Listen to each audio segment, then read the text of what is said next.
Hello everyone welcome to career quest hopefully ਤੁਸੀਂ ਸਾਰੇ ਵਧੀਆ ਹੋਵੋਗੇ ਤੇ ਹਰ ਇੱਕ ਐਗਜ਼ਾਮ ਦੀ ਤਿਆਰੀ ਤੁਸੀਂ ਬਹੁਤ ਅੱਛੇ ਤੇ ਪੂਰੇ ਮਨ ਨਾਲ ਕਰ ਰਹੇ ਹੋਵੋਗੇ ਸੋ ਜਿਵੇਂ ਤੁਹਾਨੂੰ ਪਤਾ ਹੈ ਕਿ ਆਪਾਂ ਡੇਲੀ ਬੇਸ ਦੇ ਉੱਤੇ ਜੋ ਮਾਡਰਨ ਹਿਸਟਰੀ ਹੈ ਉਸ ਦੇ ਸਿਲੇਬਸ ਨੂੰ ਕੰਪਲੀਟ ਕਰਨ ਦੇ ਲਈ ਡਿਫਰੈਂਟ ਟੌਪਿਕਸ ਨੂੰ ਡਿਸਕਸ ਕਰਦੇ ਹਾਂ ਹਰ ਵੀਡੀਓ ਦੇ ਵਿੱਚ ਸੋ ਆਪਾਂ ਮਾਡਰਨ ਹਿਸਟਰੀ ਨੂੰ ਸਟਾਰਟ ਕੀਤਾ ਹੋਇਆ ਹੈ ਸੋ ਅੱਜ ਦੇ ਲੈਕਚਰ ਨੂੰ ਆਪਾਂ ਕੰਟੀਨਿਊ ਕਰਾਂਗੇ ਅੱਜ ਦਾ ਲੈਕਚਰ ਆਪਣਾ 4th ਲੈਕਚਰ ਹੈ ਮਾਡਰਨ ਹਿਸਟਰੀ ਦਾ ਹੁਣ ਤੱਕ ਆਪਾਂ ਮਾਡਰਨ ਹਿਸਟਰੀ ਦੇ ਵਿੱਚ ਕੀ ਕੁਝ ਕਵਰ ਕਰਕੇ ਆ ਚੁੱਕੇ ਹਾਂ ਸੋ ਤੁਹਾਨੂੰ ਮੈਂ ਦੱਸਿਆ ਸੀ ਕਿ ਯੂਰਪੀਅਨ ਪਾਵਰਸ ਇੰਡੀਆ ਦੇ ਵਿੱਚ ਆਈਆਂ ਸੀ ਡਿਫਰੈਂਟ ਤੇ ਉਹਨਾਂ ਨੇ ਕਿਸ ਤਰੀਕੇ ਦੇ ਨਾਲ ਇੰਡੀਆ ਦੇ ਵਿੱਚ ਡਿਫਰੈਂਟ ਬੈਟਲਸ ਲੜੀਆਂ ਤੇ ਉਹਦੇ ਨਾਲ ਇੰਡੀਆ ਦੇ ਵਿੱਚ ਇਸਟੈਬਲਿਸ਼ ਹੋਣ ਦੀ ਕੋਸ਼ਿਸ਼ ਕੀਤੀ ਸੋ ਇੰਪੋਰਟੈਂਟ ਬੈਟਲਸ ਆਪਾਂ ਡਿਸਕਸ ਕਰ ਲੈਂਦੇ ਹਾਂ ਕਿਹੜੇ ਹੁਣ ਤੱਕ ਪੜ ਚੁੱਕੇ ਹਾਂ ਆਪਾਂ ਦੇਖਿਆ ਸੀ ਕਿ ਕਾਰਨੇਟਿਕ ਦੀਆਂ 3 ਬੈਟਲਸ ਹੋਈਆਂ ਸੀ 7046 ਟੂ 7048 7048 to 7054 and 7056 to 7063 ਤਿੰਨ ਕਾਰਨੇਟਿਕ ਦੀਆਂ ਬੈਟਲਸ ਹੁਣ ਤੱਕ ਆਪਾਂ ਪੜ ਚੁੱਕੇ ਹਾਂ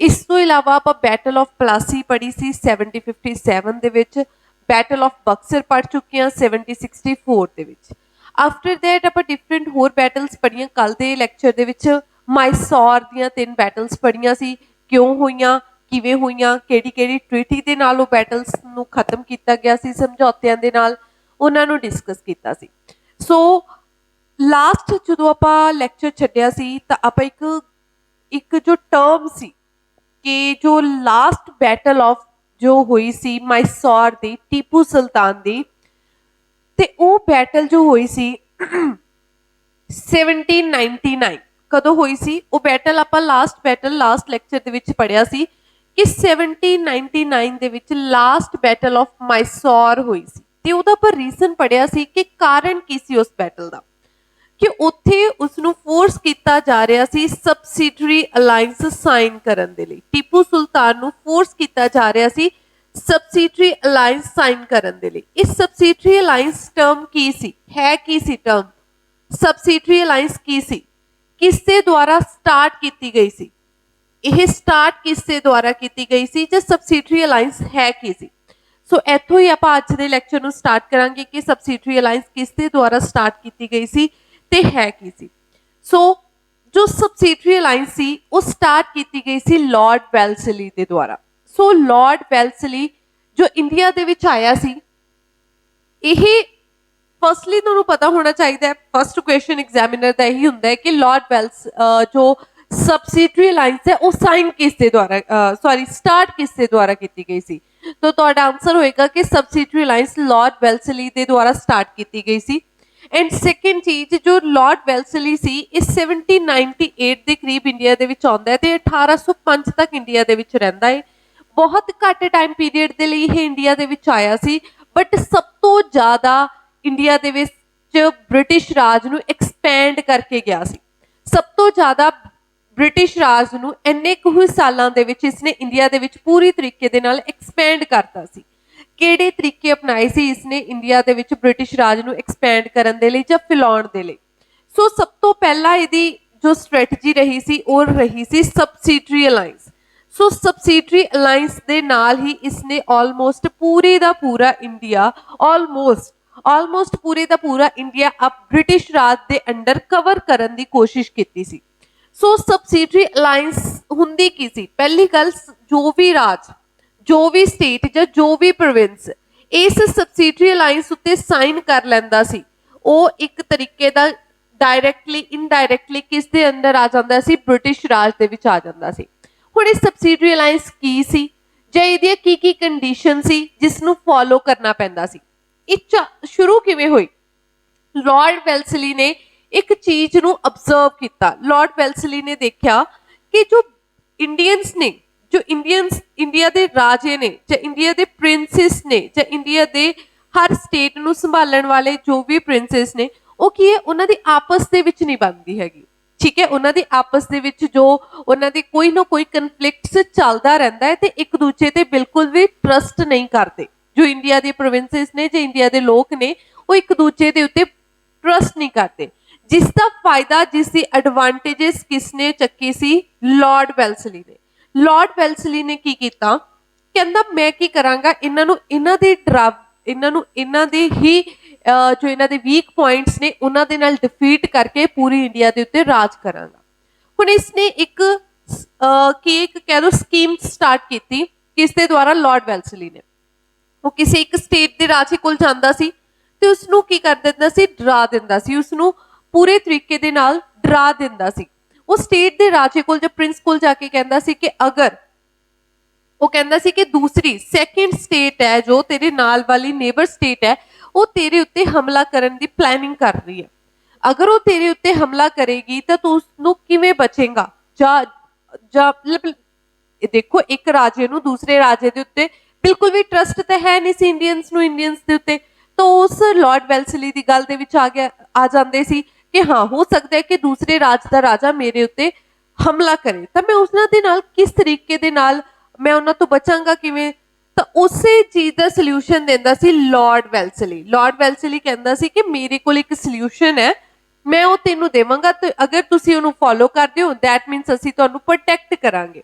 ਤਾਂ ਉਹ ਸੋਲੂਸ਼ਨ ਕੀ ਸੀ? ਸਬਸਿਡਰੀ ਅਲਾਈਅੰਸ, ਕਿ ਅਗਰ ਤੁਸੀਂ ਸਬਸਿਡਰੀ ਅਲਾਈਅੰਸ ਸਾਡੇ ਨਾਲ ਸਾਈਨ ਕਰਦੇ ਹੋ ਤਾਂ ਅਗਰ ਬਾਹਰਲਾ ਕੋਈ ਰਾਜਾ ਤੁਹਾਡੇ ਉੱਤੇ ਹਮਲਾ ਕਰੇਗਾ ਤਾਂ ਅਸੀਂ ਤੁਹਾਨੂੰ ਕੀ ਕਰਾਂਗੇ? ਉਸ ਤੋਂ ਪ੍ਰੋਟੈਕਟ ਕਰਾਂਗੇ। ਕੋਈ ਵੀ ਬਾਹਰਲੀ ਸ਼ਕਤੀ, ਬਾਹਰਲੀ ਪਾਵਰ ਅਗਰ ਤੁਹਾਡੇ ਉੱਤੇ ਹਮਲਾ ਕਰਦੀ ਹੈ ਤਾਂ ਅਸੀਂ ਤੁਹਾਨੂੰ ਕੀ ਕਰਾਂਗੇ? ਪ੍ਰੋਟੈਕਸ਼ਨ ਪ੍ਰੋਵਾਈਡ ਕਰਾਂਗੇ। ਬ੍ਰਿਟਿਸ਼ ਸਰਕਾਰ ਤੁਹਾਨੂੰ ਪ੍ਰੋਟੈਕਸ਼ਨ ਪ੍ਰੋਵਾਈਡ ਕਰੇਗੀ। ਉਹਦੇ ਲਈ ਤੁਹਾਨੂੰ ਕੀ ਕਰਨਾ ਪਏਗਾ? ਜਸਟ ਤੁਹਾਨੂੰ ਇੱਕ ਪੇਪਰ ਦੇ ਉੱਤੇ ਸਾਈਨ ਕਰਨੇ ਪੈਣਗੇ। ਉਸ ਪੇਪਰ ਦਾ ਨਾਮ ਕੀ ਰੱਖਿਆ ਸੀ? ਸਬਸਿਡਰੀ ਅਲਾਈਅੰਸ ਸਾਈਨ ਰੱਖਿਆ ਸੀ। ਤੇ ਉਸ ਸਬਸਿਡਰੀ ਜੋ ਅਲਾਈਅੰਸ ਸੀ ਉਹਦੇ ਵਿੱਚ ਕੀ ਕੰਡੀਸ਼ਨ ਰੱਖੀਆਂ ਗਈਆਂ ਸੀ ਕਿ ਕੁਝ ਕੰਡੀਸ਼ਨਸ ਤੁਹਾਨੂੰ ਫੋਲੋ ਕਰਨੀਆਂ ਪੈਣਗੀਆਂ, ਉਸ ਦੇ ਬਦਲੇ ਅਸੀਂ ਤੁਹਾਨੂੰ ਕੀ ਦੇਵਾਂਗੇ? ਪ੍ਰੋਟੈਕਸ਼ਨ ਪ੍ਰੋਵਾਈਡ ਕਰਾਂਗੇ। ਸੋ ਕੁਝ ਕੁ ਸਟੇजेस ਰੱਖੀਆਂ ਗਈਆਂ ਸਬਸਿਡਰੀ ਅਲਾਈਅੰਸ ਦੇ ਲਈ। ਕਿਹੜੀ ਸਟੇजेस ਸੀ? ਫਸਟਲੀ ਮੈਂ ਤੁਹਾਨੂੰ ਦੱਸ ਦੇਣਾ ਚਾਹੁੰਦੀ ਹਾਂ ਕਿ ਉਹਨਾਂ ਨੇ ਕੀ ਕੀਤਾ, ਕੁਝ ਕੁ ਸਟੇजेस, ਕੁਝ ਕੁ ਕੰਡੀਸ਼ਨਸ ਰੱਖੀਆਂ ਕਿ ਕੀ ਕੰਡੀਸ਼ਨਸ ਹੋਣਗੀਆਂ ਇਸ ਸਬਸਿਡਰੀ ਅਲਾਈਅੰਸ। ਕਹਿੰਦੇ ਅਸੀਂ ਤੁਹਾਨੂੰ ਪ੍ਰੋਟੈਕਸ਼ਨ ਪ੍ਰੋਵਾਈਡ ਕਰਾਂਗੇ, ਬ੍ਰਿਟਿਸ਼ ਈਸਟ ਇੰਡੀਆ ਕੰਪਨੀ ਤੁਹਾਨੂੰ ਪ੍ਰੋਟੈਕਸ਼ਨ ਪ੍ਰੋਵਾਈਡ ਕਰੇਗੀ। ਕਿਸ ਤਰੀਕੇ ਦੇ ਨਾਲ? ਕੁਝ ਟਰੂਪਸ ਦੇ ਕੇ। ਕੀ ਦੇ ਕੇ? ਕੁਝ army man, British East India company ਦੀ ਕੁਝ ਆਰਮੀ ਮੈਨ, ਕੁਝ ਟਰੂਪਸ ਤੁਹਾਨੂੰ ਦੇ ਦਿੱਤੇ ਜਾਣਗੇ, ਕੁਝ ਟੁਕੜੀ ਆਰਮੀ ਦੀ ਤੁਹਾਨੂੰ ਦੇ ਦਿੱਤੀ ਜਾਏਗੀ ਜੋ ਤੁਹਾਡੇ ਰਾਜ ਦੇ ਆਲੇ ਦੁਆਲੇ ਕੀ ਕਰ ਦਿੱਤੀ ਜਾਏਗੀ? ਖੜੀ ਕਰ ਦਿੱਤੀ ਜਾਏਗੀ ਤੁਹਾਨੂੰ ਪ੍ਰੋਟੈਕਸ਼ਨ ਪ੍ਰੋਵਾਈਡ ਕਰਵਾਉਣ ਦੇ ਲਈ। ਬਟ ਹੁਣ ਇਸ ਜੋ ਟਰੂਪ ਦੀ ਟੁਕੜੀ ਹੈ ਉਸਦੇ ਰਹਿਣ ਸਹਿਣ ਦਾ, ਉਹਨਾਂ ਦੇ ਰੈਸੀਡੈਂਸ ਦਾ, ਉਹਨਾਂ ਦੀ ਜੋ ਉਹਨਾਂ ਨੂੰ ਪੇ ਦਿੱਤੀ ਜਾਏਗੀ, ਸੈਲਰੀ ਦਿੱਤੀ ਜਾਏਗੀ, ਉਹ ਸਾਰੀ ਦੀ ਸਾਰੀ ਰਿਸਪੌਂਸਿਬਿਲਟੀ ਕਿਸ ਦੇ ਕੋਲ ਆਏਗੀ? ਉਹ ਰਿਸਪੌਂਸਿਬਿਲਟੀ ਆਏਗੀ ਉਸ ਸਟੇਟ ਦੀ ਜਿਸਨੇ ਸਬਸਿਡਰੀ ਅਲਾਈਅੰਸ ਸਾਈਨ ਕਰਨੀ ਹੈ। ਪਹਿਲੀ ਕੰਡੀਸ਼ਨ ਕੀ ਸੀ ਕਿ ਟਰੂਪਸ ਦੀ ਇੱਕ ਟੁਕੜੀ ਦੇ ਦਿੱਤੀ ਜਾਏਗੀ ਜਿਸ ਦਾ ਖਾਣਾ ਪੀਣਾ ਖਰਚਾ ਪਾਣੀ ਸਭ ਉਸ ਸਟੇਟ ਨੂੰ ਹੀ ਚੱਕਣਾ ਪਏਗਾ। ਠੀਕ ਹੈ ਜੀ। ਇਸ ਦੇ ਨਾਲ ਕੀ ਹੋਇਆ? ਇਸ ਦੇ ਨਾਲ ਬ੍ਰਿਟਿਸ਼ ਈਸਟ ਇੰਡੀਆ ਕੰਪਨੀ ਨੂੰ ਆਪਣੀ ਆਰਮੀ ਦੇ ਉੱਤੇ ਜੋ ਖਰਚਾ ਕਰਨਾ ਪੈਂਦਾ ਸੀ ਉਹਨਾਂ ਦੇ ਲਈ ਘਟ ਗਿਆ, ਕਿਉਂਕਿ ਉਹਨਾਂ ਨੇ ਉਹ ਖਰਚਾ ਕਿਹਨਾਂ ਦੇ ਉੱਤੇ ਪਾ ਦਿੱਤਾ ਸੀ? ਇੰਡੀਆ ਦੇ ਰਾਜੇ ਮਹਾਰਾਜਿਆਂ ਦੇ ਮੋਢਿਆਂ ਉੱਤੇ ਰੱਖ ਦਿੱਤਾ ਸੀ। ਪਹਿਲੀ ਕੰਡੀਸ਼ਨ ਸੀ ਕਿ ਉਹਨਾਂ ਨੂੰ ਇੱਕ ਟੁਕੜੀ ਦੇਣਗੇ, ਠੀਕ ਹੈ, ਆਰਮੀ ਦੀ, ਜਿਸ ਦਾ ਖਾਣਾ ਪਾਣੀ ਸਭ ਇੰਡੀਅਨਸ ਵੱਲੋਂ ਹੈਂਡਲ ਕਰਨਾ ਸੀ।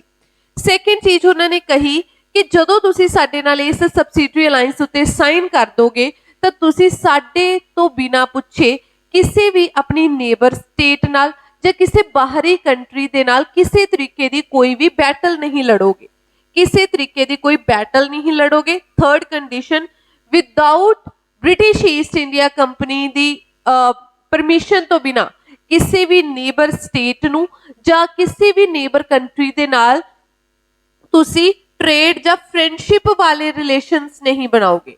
ਤੇ ਇਸ ਤਰੀਕੇ ਨਾਲ ਹੁੰਦਾ ਕੀ ਸੀ? ਇੱਕ ਤਾਂ ਉਹਨਾਂ ਨੂੰ ਖਰਚਾ ਪੈਣਾ ਸ਼ੁਰੂ ਹੋ ਗਿਆ ਸੀ, ਸੈਕਿੰਡ ਉਹਨਾਂ ਨੂੰ ਪੂਰੇ ਤਰੀਕੇ ਦੇ ਨਾਲ ਇੱਕ ਲੋਨ ਕਰ ਦਿੱਤਾ ਗਿਆ ਸੀ, ਇਕੱਲੇ ਕਰ ਦਿੱਤਾ ਗਿਆ ਸੀ, ਕਿਉਂਕਿ ਹੁਣ ਉਹਨਾਂ ਨੇ ਬ੍ਰਿਟਿਸ਼ ਈਸਟ ਇੰਡੀਆ ਕੰਪਨੀ ਦੀ ਇਜਾਜ਼ਤ ਤੋਂ ਬਿਨਾਂ ਕਿਸੇ ਦੇ ਨਾਲ ਕੋਈ ਵੀ ਫਰੈਂਡਲੀ ਰਿਲੇਸ਼ਨਸ਼ਿਪ ਨਹੀਂ ਸੀ ਬਣਾ ਸਕਦੇ। ਸੋ ਇਹ ਸੀ ਸਬਸਿਡਰੀ ਅਲਾਈਅੰਸ।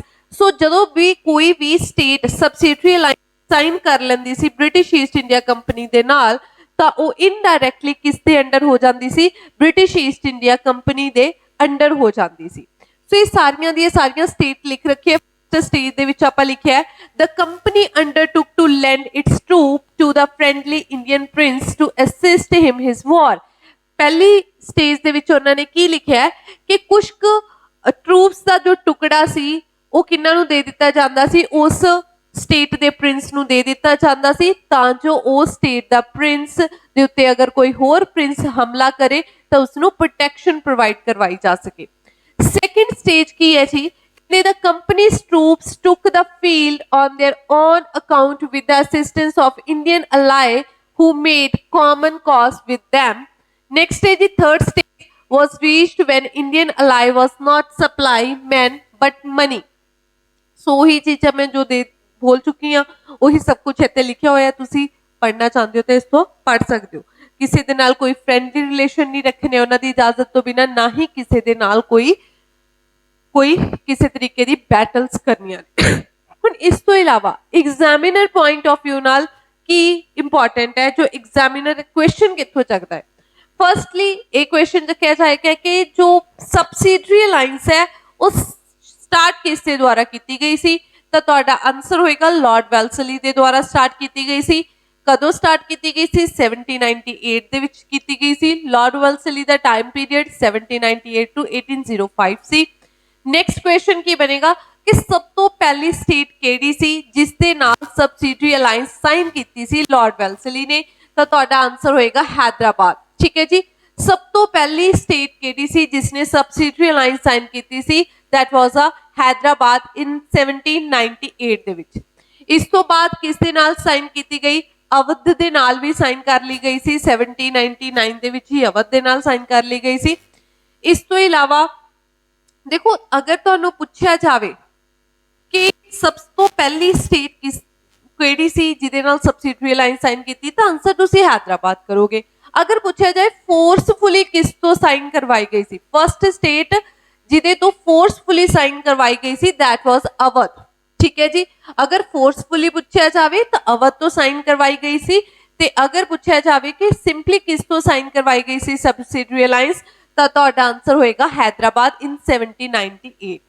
सो इसी सबसिडरी अलायंस का कंसैप्ट जो स्टार्ट किया गया सी लॉर्ड वेल्सली के द्वारा। हुण आपां पढ़ांगे मराठास वॉर। और मराठास वॉर स्टार्ट करन तो पहला एक बार दोबारा तो आपां इंडिया के मैप के उत्ते नज़र मार लैंदे कि किस तरीके दे नाल इंडिया के उत्ते अपनी एक्सपेंशन या अपना काबू करना शुरू कर दिता सी ब्रिटिश सरकार ने। सो सब तो पहला आपां देखिया सी कि कार्नेटिक दी बैटल्स तो बाद ये जो मद्रास या कार्नेटिक वाला रीजन सी ये बिल्कुल ब्रिटिश ईस्ट इंडिया कंपनी के अंडर आ चुकिया सी। बैटल ऑफ प्लासी ते बैटल ऑफ बक्सर तो बाद ये बंगाल वाला रीजन भी ब्रिटिश ईस्ट इंडिया कंपनी के अंडर आ चुकिया सी। ते समझौते दे नाल ये जो नॉर्दर्न सिरकास वाला रीजन सी ये भी ब्रिटिश इंडिया ने कैप्चर कर लिया सी।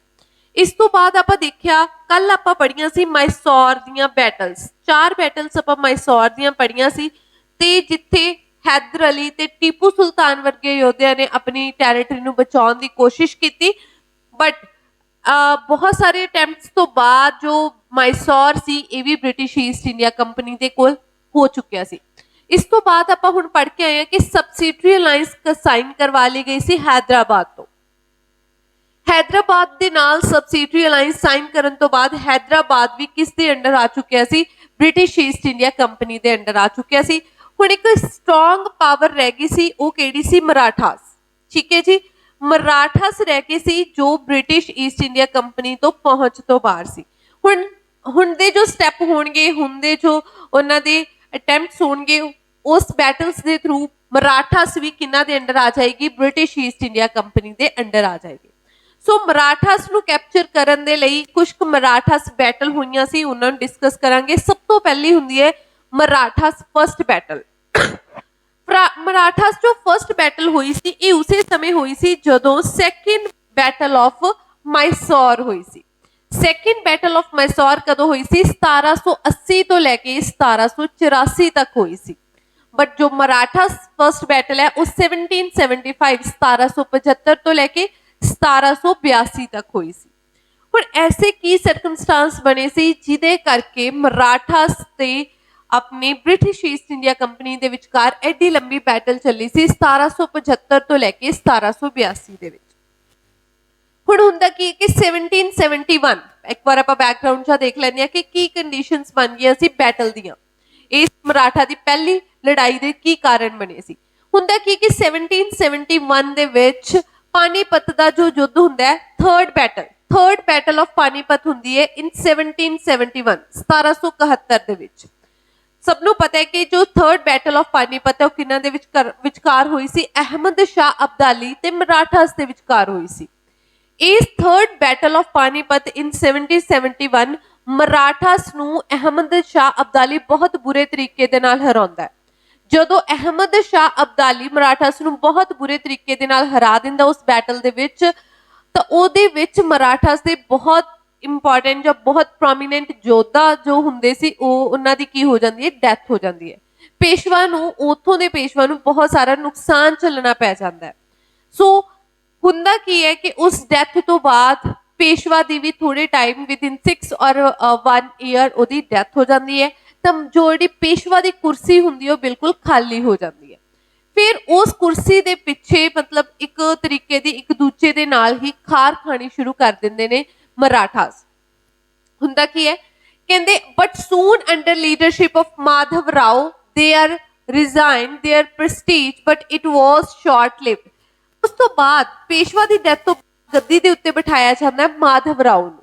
ਠੀਕ ਹੈ, ਜਦੋਂ 1771 ਦੀ ਬੈਟਲ ਆਫ ਪਲਾਸੀ ਹੋ ਜਾਂਦੀ ਹੈ ਤਾਂ ਉਸ ਤੋਂ ਬਾਅਦ ਜਦੋਂ ਪੇਸ਼ਵਾ ਦੀ ਡੈਥ ਹੋ ਜਾਂਦੀ ਹੈ ਤਾਂ ਬਹੁਤ ਮਤਲਬ ਉਸ ਕੁਰਸੀ ਦੇ ਕਰਕੇ ਬਹੁਤ ਸਾਰੇ ਆਪਸ ਦੇ ਵਿੱਚ ਜੋ ਕਨਫਲਿਕਟ ਸੀ ਇੰਡੀਅਨਸ ਦੇ ਵਿੱਚ ਹੋਣੇ ਸਟਾਰਟ ਹੋ ਜਾਂਦੇ ਨੇ ਮਰਾਠਾਸ ਦੇ ਵਿਚਕਾਰ। ਬਟ ਉਸ ਸਮੇਂ ਚੇਅਰ ਦੇ ਉੱਤੇ ਬਿਠਾਇਆ ਜਾਂਦਾ ਹੈ ਮਾਧਵ ਰਾਓ ਨੂੰ। ਜੋ ਮਾਧਵ ਰਾਓ ਹੁੰਦਾ ਬਹੁਤ ਹੀ ਇੱਕ ਮਾਈਂਡਡ ਜਾਂ ਤੁਸੀਂ ਇਹ ਕਹਿ ਲਓ ਕਿ ਬਹੁਤ ਹੀ ਪ੍ਰੋਮੀਨੈਂਟ ਇੱਕ ਰਾਜਾ ਬਣ ਕੇ ਨਿਖਰਦਾ ਹੈ, ਜੋ 10 ਸਾਲਾਂ ਦੇ ਵਿੱਚ ਹੀ ਵਿਦਿਨ 10 ਈਅਰਸ ਜੋ 1771 ਦੇ ਵਿੱਚ ਪਾਣੀਪਤ ਦੀ ਬੈਟਲ ਦੇ ਵਿੱਚ ਮਰਾਠਾਸ ਨੂੰ ਨੁਕਸਾਨ ਹੋਇਆ ਉਸਨੂੰ ਕੀ ਕਰ ਦਿੰਦਾ ਹੈ? ਪੂਰਾ ਕਰ ਦਿੰਦਾ ਹੈ। ਬਟ ਮਾਧਵ ਰਾਓ ਦੀ ਜੋ ਉਮਰ ਹੈ ਬਹੁਤ ਥੋੜੀ ਹੁੰਦੀ ਹੈ ਤੇ ਮਾਧਵ ਰਾਓ ਦੀ ਡੈਥ ਹੋ ਜਾਂਦੀ ਹੈ। ਤੇ ਜਦੋਂ ਮਾਧਵ ਰਾਓ ਦੀ ਡੈਥ ਹੋ ਜਾਂਦੀ ਹੈ ਅਗੇਨ ਦੁਬਾਰਾ ਤੋਂ ਪੇਸ਼ਵਾ ਦੀ ਕੁਰਸੀ ਦੇ ਲਈ ਆਪਸ ਦੇ ਵਿੱਚ ਉਹਨਾਂ ਨੇ ਭਿੜਨਾ ਸ਼ੁਰੂ ਕਰ ਦਿੱਤਾ ਸੀ ਮਰਾਠਾਸ ਨੇ। ਬਟ ਹੁੰਦਾ ਕੀ ਹੈ ਕਹਿੰਦੇ ਦਾ mutual conflict between the Marathas chiefs gave an opportunity to British to smash the Marathas। ਕਹਿੰਦੇ ਜਦੋਂ ਮਾਧਵ ਰਾਓ ਦੀ ਡੈਥ ਹੁੰਦੀ ਹੈ ਤਾਂ ਮਰਾਠਾਸ ਦੀ ਆਪਸ ਦੇ ਵਿੱਚ ਜੋ ਕਨਫਲਿਕਟ ਹੈ, ਜੋ ਛੋਟੇ ਜੋ ਇੱਕ ਦੂਜੇ ਨਾਲ ਉਹਨਾਂ ਨੇ ਖਾਰ ਖਾਣੀ ਸ਼ੁਰੂ ਕਰ ਦਿੱਤੀ ਸੀ ਪੇਸ਼ਵਾ ਦੀ ਕੁਰਸੀ ਦੇ ਪਿੱਛੇ। ਬਟ ਹੁੰਦਾ ਕੀ ਹੈ ਇਹਨਾਂ ਨੇ ਇੱਕ ਚਾਂਸ ਦੇਤਾ ਸੀ ਬ੍ਰਿਟਿਸ਼ ਸਰਕਾਰ ਨੂੰ ਕਿ ਤੁਸੀਂ ਆਓ ਤੇ ਸਾਨੂੰ ਸਾਈਡ ਕਰੋ, ਸਾਨੂੰ ਸਮੈਸ਼ ਕਰੋ ਤੇ ਆਪਣਾ ਰਾਜ ਕਰੋ ਸਾਡੇ ਮਰਾਠਾ ਦੇ ਉੱਤੇ। ਹੁਣ ਹੁੰਦਾ ਕੀ ਹੈ ਕਿ ਇੱਕ ਰਘੁਨਾਥ ਰਾਓ ਜੋ ਮਾਧਵ ਰਾਓ ਦਾ ਚਾਚਾ ਤਾਇਆ ਹੁੰਦਾ, ਉਹ ਚਾਹੁੰਦਾ ਹੁੰਦਾ ਕਿ ਮੈਂ ਕੁਰਸੀ ਦੇ ਉੱਤੇ ਬੈਠਾਂ। ਬਟ ਸਾਰੇ ਹੀ ਜਿੰਨੇ ਨੋਬਲ ਸੀ, ਜਿੰਨੇ ਮੰਤਰੀ ਸੀ ਮਰਾਠਾ ਦੇ, ਉਹਨਾਂ ਨੂੰ ਪਤਾ ਸੀ ਕਿ ਰਾਘਵ ਰਾਓ ਦੇ ਵਿੱਚ ਇੰਨੀ ਕੁ ਕੈਲੀਬਰ ਹੈ ਨਹੀਂ ਕਿ ਉਹ ਮਰਾਠਾ ਰਾਜ ਨੂੰ ਚਲਾ ਸਕੇ।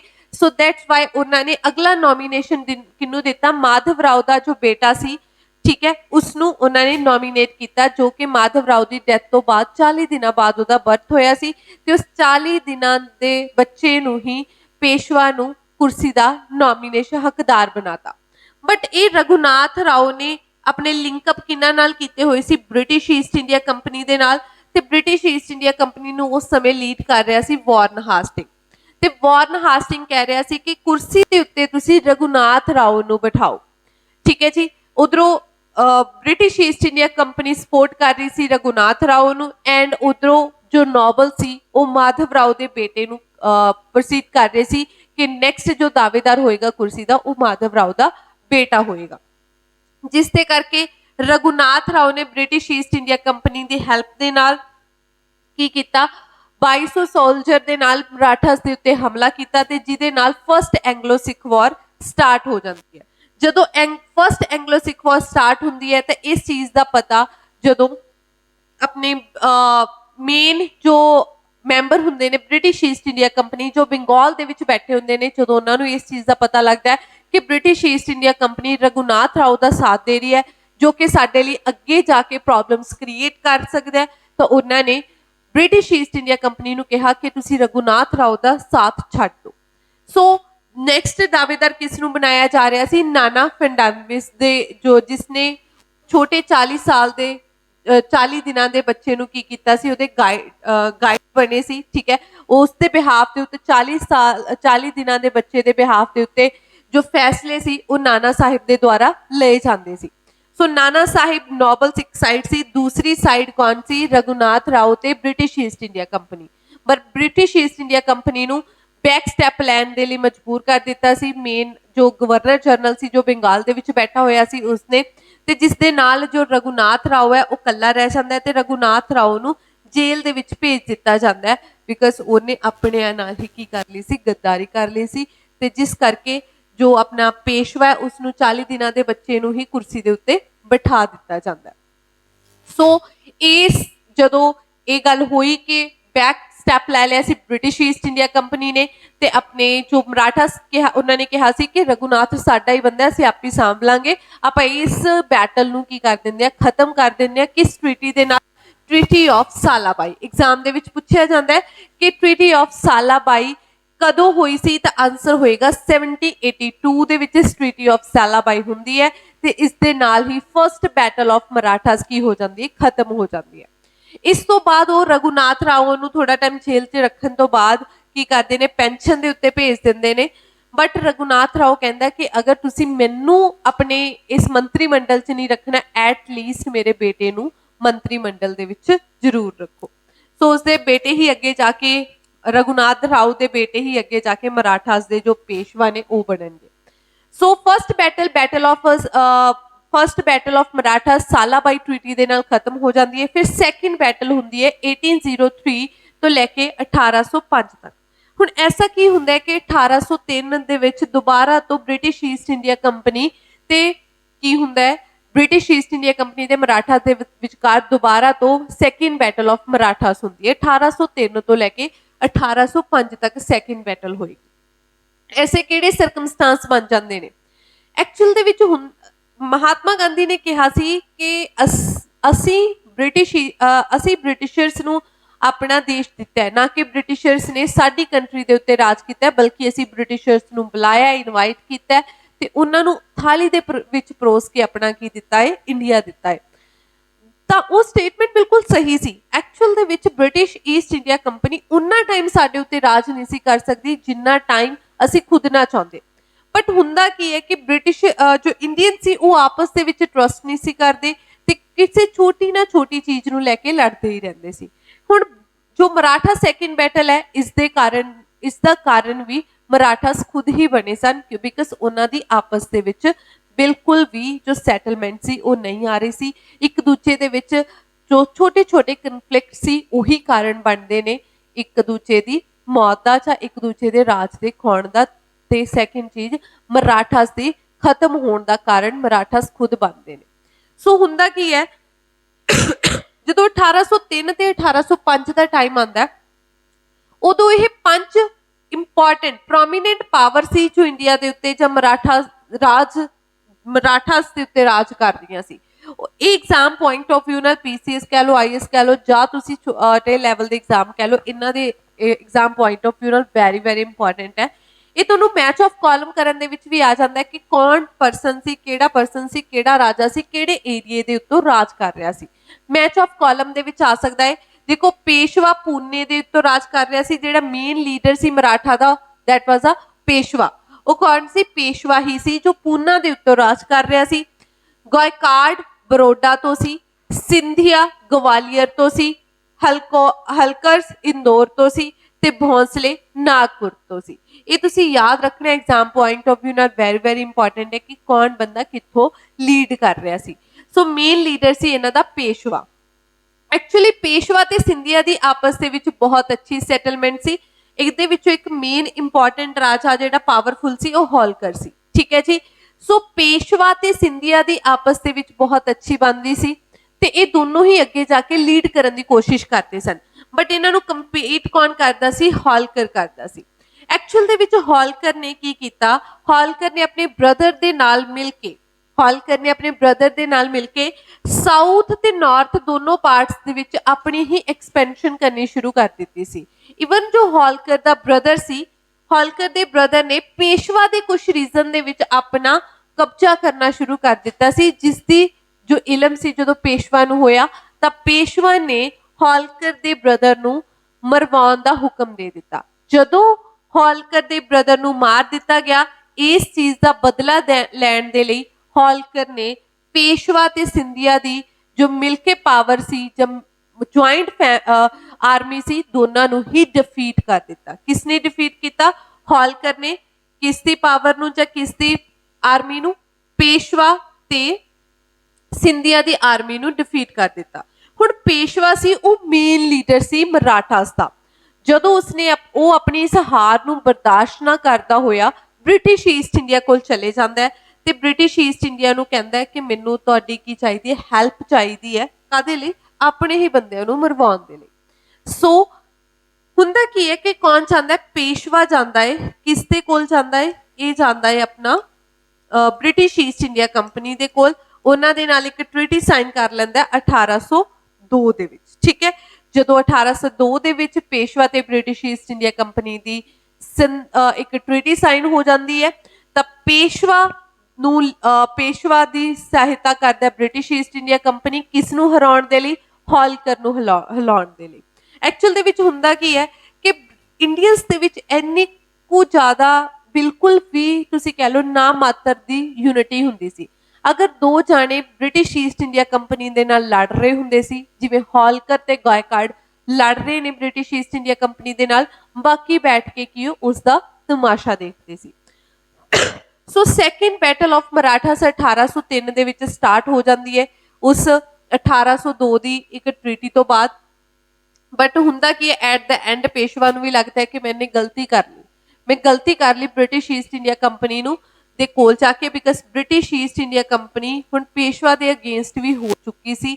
ਹੁੰਦਾ ਕੀ ਹੈ ਕਿ ਇਸ second battle of Maratha start ਹੋ ਜਾਂਦੀ ਹੈ, ਜਿੱਥੇ ਜਦੋਂ ਹੋਲਕਰ ਤੇ Gaekwad British East India company ਦੇ ਨਾਲ ਲੜ ਰਹੇ ਹੁੰਦੇ ਸੀ, ਉੱਥੇ ਹੀ ਸਾਡੇ ਜੋ ਸਿੰਧੀਆ ਤੇ ਆਪਣੇ ਪੇਸ਼ਵਾ ਉਹ ਬੈਠ ਕੇ ਪੌਪਕੌਰਨਸ ਖਾਂਦੇ ਸੀ। ਬਟ ਸੈਕਿੰਡ ਬੈਟਲ ਆਫ ਆਪਾਂ ਮਰਾਠਾਸ ਦੇ ਨਾਲ ਜੋ ਮਰਾਠਾਸ ਦਾ ਇੱਕ ਜੋ ਰੁਤਬਾ ਸੀ ਜਾਂ ਮਰਾਠਾਸ ਦੀ ਇੱਕ ਜੋ ਇੱਕ ਨਾਮ ਸੀ ਇੰਡੀਆ ਦੇ ਵਿੱਚ, ਉਹ ਪੂਰੇ ਤਰੀਕੇ ਦੇ ਨਾਲ ਖਤਮ ਹੁੰਦਾ ਦਿਖਾਈ ਦਿੰਦਾ। ਸੋ ਇੱਕ ਥੋੜੇ ਟਾਈਮ ਦੇ ਲਈ ਇਸ ਬੈਟਲ ਨੂੰ ਰੋਕ ਦਿੱਤਾ ਜਾਂਦਾ ਹੈ। ਬਟ ਥਰਡ ਬੈਟਲ ਆਫ ਮਰਾਠਾਸ ਫਿਰ ਤੋਂ ਸਟਾਰਟ ਹੁੰਦੀ ਹੈ 1817-18 ਦੇ ਵਿੱਚ ਇਹ ਬੈਟਲ ਹੁੰਦੀ ਹੈ ਤੇ ਥੋੜੇ ਕੁ ਦਿਨਾਂ ਦੇ ਲਈ ਇਹ ਬੈਟਲ ਸਟਾਰਟ ਹੁੰਦੀ ਹੈ। ਹੁੰਦਾ ਕੀ ਹੈ, ਹੁਣ ਪੇਸ਼ਵਾ ਨੂੰ ਲੱਗਦਾ ਹੈ ਕਿ ਸਾਡਾ ਇੰਡੀਆ ਦੇ ਵਿੱਚ ਜੋ ਇੱਕ ਨਾਮ ਸੀ ਜਾਂ ਇੱਕ ਸ਼ਕਤੀ ਸੀ ਉਹ ਬਿਲਕੁਲ ਖਤਮ ਹੋ ਚੁੱਕੀ ਹੈ। ਹੁਣ ਪੇਸ਼ਵਾ ਇਸ ਚੀਜ਼ ਦੀ ਤਿਆਰੀ ਕਰਦਾ ਹੈ ਕਿ ਕਿਉਂ ਨਾ ਆਪਣੇ ਹੀ ਬੰਦਿਆਂ ਨੂੰ ਨਾਲ ਲੈ ਕੇ ਬ੍ਰਿਟਿਸ਼ ਈਸਟ ਇੰਡੀਆ ਕੰਪਨੀ ਨੂੰ ਕੀ ਕੀਤਾ ਜਾਵੇ? ਡਿਫੀਟ ਕੀਤਾ ਜਾਵੇ, ਉਹਨਾਂ ਨੂੰ ਹਰਾਇਆ ਜਾਵੇ। ਤਾਂ ਪੇਸ਼ਵਾ ਜਾਂਦਾ ਹੈ ਸਿੰਧੀਆ ਗਾਇਕਵਾੜ ਦੇ ਕੋਲ ਕਿ ਉਹਨਾਂ ਨੂੰ ਕਹਿੰਦਾ ਕਿ ਤੁਸੀਂ ਵੀ ਆਪਣੀ ਆਰਮੀ ਨੂੰ ਪੂਰੇ ਤਰੀਕੇ ਦੇ ਨਾਲ ਪ੍ਰਪੇਅਰ ਕਰੋ, ਪੂਰੇ ਤਰੀਕੇ ਦੇ ਨਾਲ ਤਿਆਰ ਕਰੋ, ਤਾਂ ਜੋ ਆਪਾਂ ਬ੍ਰਿਟਿਸ਼ ਈਸਟ ਇੰਡੀਆ ਕੰਪਨੀ ਦੇ ਉੱਤੇ ਹਮਲਾ ਬੋਲ ਸਕੀਏ। ਸੋ ਪੇਸ਼ਵਾ ਆਪਣੇ ਖਜ਼ਾਨੇ ਖਾਲੀ ਕਰ ਦਿੰਦਾ ਆਪਣੀ ਆਰਮੀ ਨੂੰ ਤਿਆਰ ਕਰਨ ਦੇ ਲਈ, ਤਾਂ ਜੋ ਥਰਡ ਬੈਟਲ ਆਫ ਮਰਾਠਾਸ ਜਿੱਤ ਕੇ ਅਸੀਂ ਬ੍ਰਿਟਿਸ਼ ਈਸਟ ਇੰਡੀਆ ਕੰਪਨੀ ਨੂੰ ਡਿਫੀਟ ਕਰਕੇ ਹਰਾ ਕੇ ਦੇਸ਼ ਤੋਂ ਬਾਹਰ ਭੇਜ ਸਕੀਏ। ਤਾਂ ਉਸਨੇ ਆਪਣੇ ਖਜ਼ਾਨਿਆਂ ਦੇ ਵਿੱਚੋਂ ਪੈਸਾ ਬਾਕੀ ਗਾਇਕਵਾੜ ਸਿੰਧੀਆ ਵਰਗਿਆਂ ਨੂੰ ਵੀ ਦੇਣਾ ਸਟਾਰਟ ਕਰ ਦਿੱਤਾ ਸੀ। ਬਟ ਹੁੰਦਾ ਕਿ ਇਸ ਚੀਜ਼ ਦਾ ਇਲਮ ਬ੍ਰਿਟਿਸ਼ ਈਸਟ ਇੰਡੀਆ ਕੰਪਨੀ ਨੂੰ ਲੱਗ ਜਾਂਦਾ ਹੈ ਤੇ ਬ੍ਰਿਟਿਸ਼ ਈਸਟ ਇੰਡੀਆ ਕੰਪਨੀ ਹੌਲੀ ਹੌਲੀ ਇਹਦੇ ਸਾਰੇ ਸਾਥੀਆਂ ਦੇ ਨਾਲ ਟ੍ਰੀਟੀਸ ਸਾਈਨ ਕਰਕੇ ਉਹਨਾਂ ਨੂੰ ਸਾਈਡ ਤੇ ਕਰਦੀ ਜਾਂਦੀ ਹੈ। ਇਸ ਤੋਂ ਇਲਾਵਾ ਇੱਕ ਹੋਰ ਕਾਰਨ ਬਣਦਾ ਹੈ। ਪਹਿਲੀ ਗੱਲ ਤਾਂ ਪੇਸ਼ਵਾ ਦੇ ਦਿਲ ਦੇ ਉੱਤੇ ਗੱਲ ਲੱਗੀ ਸੀ ਕਿ ਇਹਨਾਂ ਨੇ ਸਾਡੀ ਪਾਵਰ ਨੂੰ ਖਤਮ ਕਰਤਾ ਹੈ। ਸੈਕਿੰਡ ਚੀਜ਼ ਪਿੰਡਾਰੀਸ। ਠੀਕ ਹੈ ਜੀ, ਪਿੰਡਾਰੀਸ ਕੌਣ ਹੁੰਦੇ ਸਨ? ਦੇਖੋ, ਪਿੰਡਾਰੀਸ ਉਹ ਲੋਕ ਸਨ ਜੋ ਮਰਾਠਾਸ ਦਾ ਹਮੇਸ਼ਾ ਸਾਥ ਦਿੰਦੇ ਸਨ। ਜਦੋਂ ਵੀ ਕਿਸੇ ਰਾਜ ਉੱਤੇ ਹਮਲਾ ਕਰਦੇ ਸਨ ਮਰਾਠਾ, ਤਾਂ ਪਿੰਡਾਰੀਸ ਉਹਨਾਂ ਦਾ ਸਾਥ ਦਿੰਦੇ ਸਨ। ਤੇ ਪਿੰਡਾਰੀਸ ਕੀ ਕਰਦੇ ਸਨ? ਕੋਈ ਪੈਸਾ ਨਹੀਂ ਸੀ ਲੈਂਦੇ ਮਰਾਠਾਸ ਤੋਂ, ਜਸਟ ਉਹਨਾਂ ਦਾ ਹਮਲੇ ਦੇ ਵਿੱਚ ਸਾਥ ਦਿੰਦੇ ਸੀ। ਜਿੱਥੇ ਹਮਲਾ ਕਰਦੇ ਸੀ ਉੱਥੋਂ ਲੁੱਟ ਖੋ ਕੇ ਉੱਥੋਂ ਜੋ ਪਿੰਡਾਰੀਸ ਨੂੰ ਮਿਲਦਾ ਸੀ ਉਹਦੇ ਨਾਲ ਉਹ ਆਪਣਾ ਗੁਜ਼ਾਰਾ ਕਰਦੇ ਸਨ। ਬਟ ਜਦੋਂ ਦੇ British East India company India ਦੇ ਵਿੱਚ ਆਈ ਸੀ ਤਾਂ ਮਰਾਠਾਸ ਦਾ ਵੀ ਜੋ ਕੰਮ ਸੀ ਉਹ ਡਾਊਨ ਹੋ ਗਿਆ ਸੀ, ਜਿਹਦੇ ਨਾਲ ਪਿੰਡਾਰੀਸ ਦਾ ਵੀ ਕੰਮ ਡਾਊਨ ਹੋ ਗਿਆ ਸੀ। ਹੁਣ ਦੂਸਰੀ ਸਾਈਡ ਤੋਂ ਬ੍ਰਿਟਿਸ਼ ਈਸਟ ਇੰਡੀਆ ਕੰਪਨੀ ਨੇ ਪਿੰਡਾਰੀਸ ਦੇ ਉੱਤੇ ਹਮਲਾ ਕੀਤਾ, ਜਿਹਦੇ ਕਰਕੇ ਪੇਸ਼ਵਾ ਨੂੰ ਲੱਗਿਆ ਕਿ ਇਹ ਸਾਡੇ ਬੰਦਿਆਂ ਦੇ ਉੱਤੇ ਹਮਲਾ ਕਰਦੇ ਨੇ, ਜਿਸ ਕਰਕੇ third battle of Marathas start ਹੋ ਗਈ ਸੀ। ਜਦੋਂ third battle of Maratha start ਹੋ ਜਾਂਦੀ ਹੈ, ਕਹਿੰਦੇ the Maratha chief Peshwa Bajirao second Malharrao Holkar and Bhonsle forged the united front against the British East India company. ਹੁਣ ਕਹਿੰਦੇ ਪੇਸ਼ਵਾ ਥਰਡ ਬੈਟਲ ਦੇ ਵਿੱਚ ਪੇਸ਼ਵਾ ਬਾਜੀਰਾਓ ਸੈਕਿੰਡ ਜੋ ਪੁਨੇ ਤੋਂ ਸੀ, ਹੋਲਕਰ ਤੇ ਭੌਂਸਲੇ ਇੱਕ ਸਾਈਡ, ਕੌਣ ਕੌਣ, ਪੇਸ਼ਵਾ, ਭੌਂਸਲੇ ਤੇ ਹੋਲਕਰ ਇੱਕ ਸਾਈਡ ਹੋ ਕੇ ਕਿਸ ਨੂੰ ਟੱਕਰ ਦਿੰਦੇ ਨੇ, ਬ੍ਰਿਟਿਸ਼ ਈਸਟ ਇੰਡੀਆ ਕੰਪਨੀ ਨੂੰ ਟੱਕਰ ਦਿੰਦੇ ਨੇ। But British East India company ਸਭ ਨੂੰ ਹੀ ਹੌਲੀ ਹੌਲੀ ਕਰਕੇ ਇਹਨਾਂ ਨੂੰ ਅਲੱਗ ਕਰ ਦਿੰਦੀ ਹੈ। ਕਿਸ ਤਰੀਕੇ ਦੇ ਨਾਲ, ਉਹਨਾਂ ਦੇ ਨਾਲ ਟ੍ਰੀਟੀਸ ਸਾਈਨ ਕਰਕੇ। ਹੁੰਦਾ ਕੀ ਹੈ ਕਿ ਗਵਾਲੀਅਰ ਦੇ ਨਾਲ ਇੱਕ ਟ੍ਰੀਟੀ ਸਾਈਨ, ਇਹ ਕਹਿੰਦੇ ਦ ਟ੍ਰੀਟੀ ਆਫ ਗਵਾਲੀਅਰ ਸਾਈਨਡ ਇਨ 1817। ਇੱਕ ਗਵਾਲੀਅਰ ਦੀ ਟ੍ਰੀਟੀ ਸਾਈਨ ਹੁੰਦੀ ਹੈ 1817 ਦੇ ਵਿੱਚ। ਕਿੰਨਾਂ ਦੇ ਵਿਚਕਾਰ ਹੁੰਦੀ ਹੈ, ਸਿੰਧੀਆ ਤੇ ਬ੍ਰਿਟਿਸ਼, ਜਿਹਦੇ ਨਾਲ ਕੀ ਹੁੰਦਾ ਹੈ, Shinde gave up Rajasthan to British ਸਰਕਾਰ, ਤੇ ਜਿਹਦੇ ਨਾਲ ਉਹਨੂੰ ਇੱਕ ਰਾਜਪੂਤਾਂ ਦੇ ਇੱਕ ਝੁੰਡ ਦੇ ਉੱਤੇ ਉਹਦਾ ਸਰਦਾਰ ਬਣਾ ਕੇ ਉਸਨੂੰ ਬਿਠਾ ਦਿੰਦੇ ਨੇ। ਇਸ ਤੋਂ ਇਲਾਵਾ ਇੱਕ ਮੰਡਾਸਾਰ ਟ੍ਰੀਟੀ ਸਾਈਨ ਕਰਦੇ ਨੇ ਹੋਲਕਰ ਦੇ ਨਾਲ, ਜਿਹਦੇ ਕਰਕੇ ਕੰਪੀਟੀਸ਼ਨ ਦੇ ਵਿੱਚੋਂ ਹੋਲਕਰ ਨੂੰ ਵੀ ਬਾਹਰ ਕਰ ਦਿੱਤਾ ਜਾਂਦਾ ਹੈ। ਇਸੇ ਜਦੋਂ ਪੇਸ਼ਵਾ ਨੂੰ ਲੱਗਦਾ ਹੈ ਕਿ ਹੋਲਕਰ, ਸਿੰਧੀਆ ਵਰਗੇ ਸਾਰੇ ਉਹਦੇ ਕੋਲੋਂ ਜਾ ਚੁੱਕੇ ਨੇ, ਤਾਂ ਪੇਸ਼ਵਾ ਕੀ ਕਰਦਾ, ਆਪਣੇ ਆਪ ਨੂੰ ਸਰੈਂਡਰ ਕਰ ਦਿੰਦਾ 1818 ਦੇ ਵਿੱਚ ਕਿ ਮੇਰੇ ਹੱਥ ਖੜੇ ਆ, ਹੁਣ ਮੈਂ ਬ੍ਰਿਟਿਸ਼ ਈਸਟ ਇੰਡੀਆ ਕੰਪਨੀ ਦੇ ਨਾਲ ਨਹੀਂ ਲੜ ਸਕਦਾ। ਤਾਂ ਬ੍ਰਿਟਿਸ਼ ਈਸਟ ਇੰਡੀਆ ਕੰਪਨੀ ਪੇਸ਼ਵਾ ਨੂੰ ਕਹਿੰਦੀ ਹੈ ਕਿ ਤੁਸੀਂ ਆਪਣਾ ਸਮਾਨ ਪੈਕ ਕਰੋ ਤੇ ਆਪਣਾ ਪੈਨਸ਼ਨ ਤੇ ਜਾਓ, ਤੁਹਾਨੂੰ ਪੈਨਸ਼ਨ ਦੇ ਦਿੱਤੀ ਜਾਏਗੀ। ਸੋ ਜਿੰਨਾ ਵੀ ਪਿੱਛੇ ਮਰਾਠਾ ਰਾਜ ਬਚਦਾ ਏ ਉਸਨੂੰ ਕੀ ਇੱਕ 17 ਇੱਕ ਨਵੀਂ ਪ੍ਰੋਵਿੰਸ ਬਣਾ ਦਿੱਤੀ ਹੈ। 17 ਪ੍ਰੋਵਿੰਸ ਦੇ ਨਾਮ ਨਾਲ ਇਸ ਨੂੰ ਕੀ ਹੈ ਚਲਾਇਆ ਜਾਂਦਾ ਅੱਗੇ, ਤਾਂ ਜੋ ਲੋਕਾਂ ਦੇ ਦਿਲਾਂ ਦੇ ਵਿੱਚ ਜੋ ਇੱਕ ਇੱਜ਼ਤ ਸੀ ਮਰਾਠਾ ਦੀ ਉਹ ਬਣੀ ਰਵੇ, ਜਿਹਦੇ ਨਾਲ ਬ੍ਰਿਟਿਸ਼ ਈਸਟ ਇੰਡੀਆ ਕੰਪਨੀ ਵੀ ਇੱਕ ਤਰੀਕੇ ਦੀ ਸੇਫ ਜ਼ੋਨ ਦੇ ਵਿੱਚ ਰਹੇ। ਸੋ ਇਸ ਦੇ ਨਾਲ ਹੀ ਮਰਾਠਾ ਦੀ ਥਰਡ ਬੈਟਲ ਖਤਮ ਹੁੰਦੀ ਹੈ ਤੇ ਮਰਾਠਾ ਰਾਜ ਵੀ ਇੱਕ ਤਰੀਕੇ ਦਾ ਪੂਰੇ ਦੇ ਨਾਲ ਇੰਡੀਆ ਦੇ ਵਿੱਚੋਂ ਕੀ ਹੋ ਜਾਂਦਾ ਹੈ, ਸਮੈਸ਼ ਹੋ ਜਾਂਦਾ ਹੈ, ਸਾਈਡ ਹੋ ਜਾਂਦਾ ਹੈ। ਹੁਣ ਮਰਾਠਾਸ ਨੂੰ ਵੀ ਕੈਪਚਰ ਕਰ ਲਿਆ ਗਿਆ ਸੀ after the third battle of Marathas. Marathas ਵੀ ਕਿਹਦੇ ਅੰਡਰ ਆ ਚੁੱਕਿਆ ਸੀ, ਬ੍ਰਿਟਿਸ਼ ਈਸਟ ਇੰਡੀਆ ਕੰਪਨੀ ਦੇ ਅੰਡਰ ਆ ਚੁੱਕਿਆ ਸੀ। ਹੁਣ ਮਰਾਠਾਸ ਦੀ ਜੋ ਅੱਗੇ ਜੋ ਨਿਗਾਹ ਰਹੇਗੀ ਜਾਂ ਉਹਨਾਂ ਦਾ ਰਹੇਗਾ ਕਿ ਹੁਣ ਉਹਨਾਂ ਨੇ ਕਿਸ ਨੂੰ ਕੈਪਚਰ ਕਰਨਾ ਹੈ, ਤਾਂ ਅੱਗੇ ਪੰਜਾਬ ਤੇ ਸਿੰਧ ਆ ਜਾਣਗੇ। ਹੁਣ ਰੀਜ਼ਨ ਕੀ ਹੈ, ਕਹਿੰਦੇ ਕਾਰਨ ਕੀ ਹੈ ਆਪਣੇ ਬ੍ਰਿਟਿਸ਼ ਈਸਟ ਇੰਡੀਆ ਕੰਪਨੀ ਦੇ ਜਿੱਤਣ ਦੇ, ਜਾਂ ਤੁਸੀਂ ਇਹ ਕਹਿ ਸਕਦੇ ਹੋ ਕਿ ਕਾਰਨ ਕੀ ਰਹੇ ਨੇ ਸਾਡੇ ਮਰਾਠਾਸ ਦੇ ਹਾਰਨ ਦੇ, ਠੀਕ ਹੈ, ਇੰਡੀਅਨਸ ਦੇ ਹਾਰਨ ਦੇ। ਪਹਿਲਾ ਕਹਿੰਦੇ lack of unity among Maratha chiefs and themself. ਕਹਿੰਦੇ ਪਹਿਲਾ ਕਾਰਨ ਤਾਂ ਇਹੀ ਰਿਹਾ ਕਿ ਮਰਾਠਾਸ ਦੀ ਆਪਸ ਦੇ ਵਿੱਚ ਯੂਨਿਟੀ ਨਹੀਂ ਸੀ। ਜਦੋਂ ਜੇਕਰ ਉਹਨਾਂ ਦੀ ਆਪਸ ਦੇ ਵਿੱਚ ਯੂਨਿਟੀ ਹੁੰਦੀ ਤਾਂ ਇਕੱਠੇ ਹੋ ਕੇ ਬ੍ਰਿਟਿਸ਼ ਈਸਟ ਇੰਡੀਆ ਕੰਪਨੀ ਨੂੰ ਡਿਫੀਟ ਕਰਦੇ ਸੀ। ਇਸ ਤੋਂ ਇਲਾਵਾ ਕਹਿੰਦੇ lack of good relation with other Indian princes. ਕਹਿੰਦੇ ਇਸ ਤੋਂ ਇਲਾਵਾ ਮਰਾਠਾਸ ਦੇ ਹੋਰ ਰਾਜਾਂ ਦੇ ਪ੍ਰਿੰਸਸ ਨਾਲ ਵੀ ਜੋ ਰਿਲੇਸ਼ਨ ਸੀ, ਜੋ ਰਿਸ਼ਤੇ ਸੀ, ਉਹ ਅੱਛੇ ਨਹੀਂ ਸਨ, ਜਿਹਦੇ ਕਰਕੇ ਮਰਾਠਾਸ ਵੀ ਬ੍ਰਿਟਿਸ਼ ਇੰਡੀਆ ਕੰਪਨੀ ਅੱਗੇ ਹਥਿਆਰ ਸੁੱਟ ਜਾਂਦੇ ਨੇ। ਤੇ ਹੁਣ ਪਿੱਛੇ ਕੀ ਰਹਿ ਜਾਂਦਾ, ਪੰਜਾਬ ਤੇ ਸਿੰਧ। ਪੰਜਾਬ ਤੇ ਸਿੰਧ ਨੂੰ ਕਿੰਨਾ ਬੈਟਲਸ ਦੇ ਨਾਲ ਅਨੈਕਸ ਕੀਤਾ ਗਿਆ ਹੈ, ਕੌਣ ਸੀ ਅਨੈਕਸੇਸ਼ਨਸ ਦੇ ਸਮੇਂ, ਲਾਰਡ ਡਲਹੌਜ਼ੀ ਸੀ। 1849 ਦਾ ਟਾਈਮ ਪੀਰੀਅਡ ਆਪਾਂ ਕੱਲ ਦੇ ਲੈਕਚਰ ਦੇ ਵਿੱਚ ਡਿਸਕਸ ਕਰਾਂਗੇ। ਹੋਪਫੁਲੀ ਤੁਹਾਨੂੰ ਇਹ ਲੈਕਚਰ ਬਹੁਤ ਪਸੰਦ ਆਇਆ ਹੋਵੇਗਾ। ਸੋ ਲਾਈਕ ਐਂਡ ਸ਼ੇਅਰ ਜ਼ਰੂਰ ਕਰਨਾ। Thank you so much.